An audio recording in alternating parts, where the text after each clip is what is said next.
Dahil Lunes na naman, syempre, dapat special muna ulit ang ating ulam. Sa susunod na araw, back to itlog na naman yan. Pero, niready na dyan ni mama ang lunchbox ko. At eto ang natirang ulam, ang pang-aalmusalin ko. Nag-check nga si mama sa rep kung may mababaon nga akong tinapay. Ay, Diyos ko po, nangangalati pa lang ang buwan. Ay, nagpapakita na agad ang aking kinakatakutan. Ang masayad nga ang aking mga tinapay sa lalagyan. Sabi ko nga kay mama, sa susunod na sahod ko, ay dadamihan ko na talaga ang stock ng pagkain ko. At talagang kahit hindi ko na mabili ang mga laro ang gusto ko, ay basta hindi ako masaidan ng mga ngut-ngutin ko.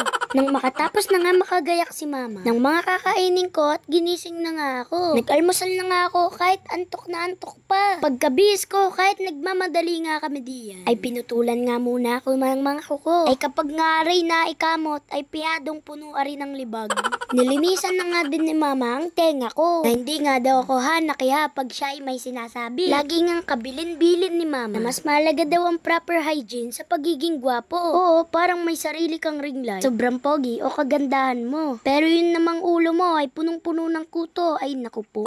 Tinulungan na ako ni mama ibutones itong uniform ko. At napakahirap nga ring pag-abutin. Kailan ako matututo mag-ayos ng sarili ko? Kaya ko, pero choice ni mama na gawin ito. Tignan nyo pa at may pre-kiss pa nga ako. 6:20 na nung natapos kami maggaya. At naglalakad na nga kami palabas at iniintay na nga kami ni tatay. Sakay na kami dito sa jeep. Saktong-sakto nga lang ang labas namin. At puro estudyante nga ang napapasaya ron ni tatay. Pagkababa namin ay lumipat naman kami dito sa may tricycle. Hindi na nga ako ihatid ni mama sa school. Pagdating nga daw niya kina Mamila, ay ihatid niya naman itong pinsan ko sa school. Dapat din pala akong baong tinapay para sa recess. At iabot na nga lang daw sa akin mamaya ni mama. Bumaba na ako dito sa school at si mama naman ay diretso kina Mamila. Pagkarating niya, ito namang pinsan ko ang ihatid niya. Si mama na nga lang daw muna ang gahatid sa kanya. At ang mami nga nila ay lumawas para sa trabaho. Pagdating nila dito sa school, dumaretso nga muna sila dito sa room ko para iabot nga itong baon ko. At first time nga lang ng pinsan ko, puntahan ako dito sa room ko. Tawa naman ako sa ginawa niya. Dahil sa tuwa nga niyang nakita ko na parak and roll pa nga. Hinatid na ng mama ko itong pinsan ko at dali-dali na nga siyang umuwi. Dahil ito namang isang pinsan ko ang ihatid niya para sa daycare. Uy, daming energy niyan. Pero pag uwi, hindi na naman makausap yan.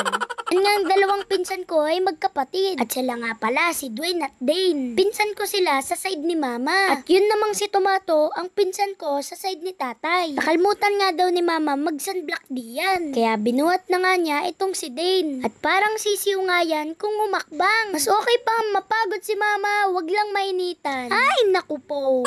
Fast forward, hapon na nito at kakauwi ko nga galing sa school. Nagbihis na nga agad ako dyan dahil tapos na naman ang homework ko. Ay hinarap ko naman itong homework ng pinsan ko. Habang pinagtutulungan na nga namin ni mama ito, ay narinig nga namin ang jeep ni tatay na paparating na. Kaya dali-dali na nga namin itong tinapos. Kami nga ay uuwi na din sa mismong bahay namin. Wala namang masyadong ganap sa akin. Kaya si mama at ang mga pinsan ko muna ang bida. Mga bida?